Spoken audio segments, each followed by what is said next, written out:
Hello friends, welcome or welcome back to my channel. I hope that you all are doing well and you're preparing for your exams. So Group 1 का JIGL paper भी हो गया, company law भी हो गया, moving to SBEC. तो SBEC के लिए मैं आपको कुछ स्ट्रैटेजीज रेकमेंड करना चाहती हूँ जो आप यूज करो to clear SBEC exam, right? So the first thing is firstly do part B. Part B वैसे तो मैं ये नहीं कहूंगी कि कुछ इजी है, because part B is really really lengthy और पार्ट बी में काफी सारे प्रोविजंस हैं, काफी सारे प्रोसीजर्स हैं, बहुत सारे एक्ट्स हैं, लेकिन 35 मार्क्स वर्थ इट है, राइट? तो जितना मैक्सिमम से मैक्सिमम अच्छी तरह से पार्ट बी की कवरेज कर सकते हो करो, because that's going to be really really scoring, right? Best क्या होता है, नोट्स बना लो, ठीक है, या फिर क्विक रिविजन देख लो, रिविजन लेक्चर्स देख लो, मैराथन्स देख लो, क्योंकि टुवर्ड्स द एंड हमारे पास इतना टाइम नहीं है कि हम एक एक चीज को रेफर करें, right? So we have to do the maximum syllabus in less time. तो इसी तरीके से हम किसी ना किसी तरह से कवर कर सकते हैं, लेकिन सबसे पहला टॉपिक आपने पार्ट बी करना है, क्योंकि ये इंपॉर्टेंट भी है, स्कोरिंग भी है. इसमें प्रोसीजर्स की जो बात है वो मैं आपको बताती हूँ आपने कैसे लर्न करने हैं. हाँ, थोड़ा लेंदी है, बट अगर आपके पास नोट्स रहेंगे तो बहुत अच्छी बात है, और अगर नोट्स नहीं है तो आई वुड सजेस्ट यू कि आप किसी टीचर को सुन लो, रिविजन लेक्चर या marathon will really really be helpful. Part B के बाद अपने पार्ट सी की तरफ जाना है, and part C is very scoring. So SBSC में जो पार्ट सी है ना, वो बहुत ज्यादा स्कोरिंग है, 25 मार्क्स का है.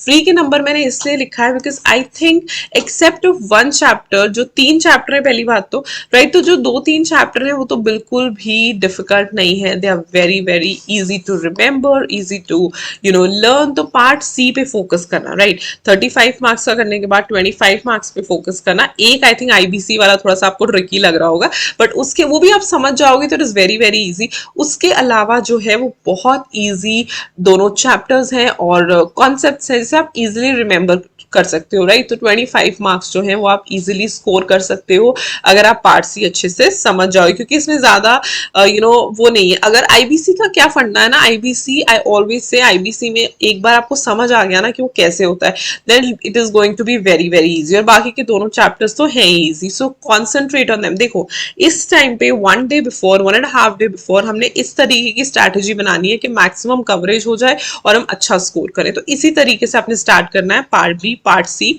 And then part A. Just like in EBCL I told, just like in company law I told, कोई भी पार्ट छोड़ के नहीं जाना. ऐसे नहीं है BC कर दिया और A टोटली छोड़ दिया. अब यहाँ पे एक छोटा सा आई वुड से कि बात है कि जो SBEC का पार्ट A है that is related to company law, और कंपैरेटिवली मैं बोलूंगी compare to part B and C, part A थोड़ा इजी है, राइट? बिकॉज इसमें हम वो बातें कर रहे हैं जो कहीं ना कहीं हम कंपनी लॉ में पढ़ के 1-2 चैप्टर्स, 2-3 चैप्टर्स को छोड़ के, अदरवाइज हम नॉर्मल चीजें, अगर आपको बेसिक कॉन्सेप्ट आपका क्लियर है कंपनी लॉ के बारे में, LLP के बारे में, तो आप बहुत आसानी से ये चैप्टर्स कर सकते हो. सो कोशिश करो, इजी है, रिलेटेड टू कंपनी लॉ है, आराम से हो जाए, you can do it. So छोड़ना मत. I would just really be like tell you कि ऐसा नहीं है BC कर लिया और पार्ट ए छोड़ दिया, because part A actually can be very very strong for you, very very scoring for you, because उसमें जो चैप्टर्स हैं जो आपके बेसिक से डील करते हैं वो तो आप जरूर करके जाओ, बिकॉज उसमें से क्वेश्चंस अगर आएंगे आप आंसर जरूर कर पाओगे, right? Moving head to the fourth point, understand and then write the procedures. Procedures is something कि बच्चे कंपनी लॉ में भी बहुत ज्यादा डरते थे, SBEC में तो डरते ही डरते हैं, बट प्रोसीजर्स ना, they are not difficult. Always understand them. Procedures से बच्चे पता क्यों डरते हैं कि अगर बुक में 1 2 3 4 5 लिखा, हमने वैसे ही लिखना, ऐसा कुछ नहीं है, ठीक है?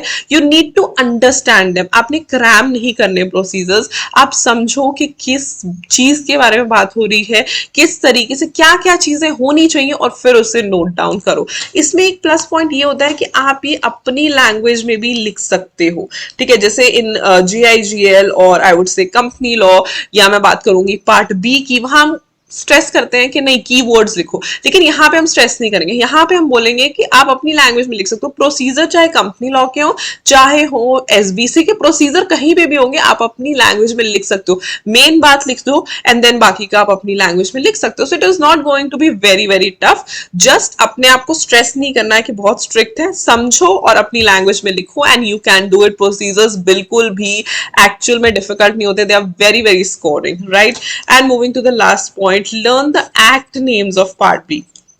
पार्ट बी में ऑलरेडी काफी कुछ है लर्न करने के लिए, लेकिन एक्ट के नेम्स आप जरूर लर्न करके जाना, बिकॉज वहां पे जब आप कोट करोगे ना, सेक्शंस भी इंपॉर्टेंट सेक्शंस अगर आपके पास अवेलेबल हैं तो जरूर करके जाओ, बिकॉज ये भी एक तरीके से लॉ है, तो सेक्शंस तो आपको कोट करने पड़ेंगे, लेकिन एक्ट का नाम आपको जरूर पता, वैसे तो मोस्ट लाइकली आपको क्वेश्चन में मिल ही जाएगा, लेकिन कभी कभी आपको उसमें मेंशन करना होता है किसी और एक्ट को का रेफरेंस देना होता है, तो एक्ट का नाम आपको करेक्टली पता होना चाहिए।